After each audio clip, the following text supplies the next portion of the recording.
ইসলামী bank দক্ষতা পরীক্ষার বিষয়ে স্পষ্টীকরণ জারি করেছে। ইসলামী ব্যাংক বাংলাদেশ পিএলসি তার কর্মকর্তাদের জন্য বিশেষ দক্ষতা মূল্যায়ন পরীক্ষার বিষয়ে সাম্প্রতিক গণমাধ্যমের প্রতিবেদনের বিষয়ে একটি স্পষ্টীকরণ জারি করেছে। ব্যাংক জানিয়েছে যে একটি বিশেষ মূল্যায়ন পরীক্ষার ব্যবস্থা করার উদ্যোগ নেওয়ার পর কয়েকজন কর্মচারী হাইকোর্টে একটি রিট পিটিশন দায়ের করেছেন। এরপর বাংলাদেশ সুপ্রিম কোর্টের হাইকোর্ট বিভাগ বিষয়টি সমাধানের জন্য বাংলাদেশ ব্যাংকের নির্দেশ দেয়।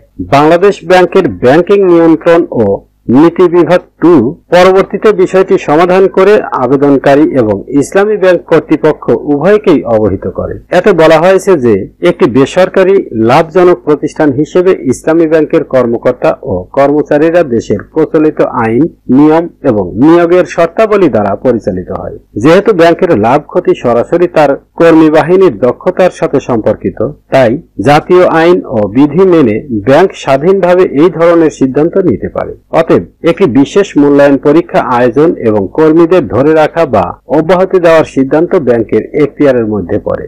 এরই ধারাবাহিকতায় ইসলামী ব্যাংক ঢাকা বিশ্ববিদ্যালয়ের ব্যবসায় প্রশাসন ইনস্টিটিউট (IBA) এর মাধ্যমে 27 সেপ্টেম্বর 2025 তারিখে বিশেষ মূল্যায়ন পরীক্ষার আয়োজন করে। ব্যাংক জোর দিয়ে বলেছে যে এই ক্ষেত্রে কোনো আদালত অবমাননা বা আইন লঙ্ঘন হয়নি। ইসলামী ব্যাংক জানিয়েছে যে এটি সমস্ত সরকারি এবং নিয়ন্ত্রক নিয়ম মেনে একটি শরিয়াহসম্মত আর্থিক প্রতিষ্ঠান হিসেবে কাজ করে।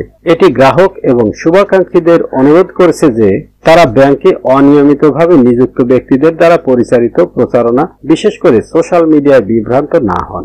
মন্তব্য: যদিও বেশিরভাগ মন্তব্য পোস্ট করা হবে যদি সেগুলো বিষয়ভিত্তিক হয় এবং অপব্যবহারমূলক না হয়, তবে মডারেশনের সিদ্ধান্তগুলি ব্যক্তিগত। প্রকাশিত মন্তব্যগুলি পাঠকদের নিজস্ব মতামত এবং দ্য বিজনেস স্ট্যান্ডার্ড পাঠকদের কোনো মন্তব্যকে সমর্থন করে না।